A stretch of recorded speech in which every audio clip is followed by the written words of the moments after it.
Good morning. આજે આપણે શું શીખવાનું છે? ઝાડ કેવી રીતે મોટું થાય એ શીખવાનું છે.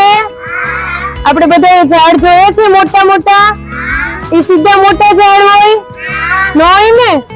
આપણે કેમ નાનું બેબી હોય એ ધીમે ધીમે મોટું થાય, એવી રીતે ઝાડ હોય ને એ પણ ધીમે ધીમે ધીમે મોટું થાય. કેવી રીતે? જો ઝાડમાં સૌથી પહેલા શું આવે એ તમને ખબર છે? મૂળ. શું આવે? જો આ છે ને આવી રીતનું મૂળ હોય ઝાડમાં અંદર, જમીનની અંદર, આપણને દેખાય નહીં. પછી શું આવે? થડ. થડ આવે ને પછી એમાં ધીમે ધીમે ડાળી આવે, એમાં પાન આવે, દેખાય ને આપણને? આ બધું થઈ જાય પછી ઝાડમાં શું આવે? ફૂલ આવે. શું આવે? જો છે. મજા આવી? Thank you.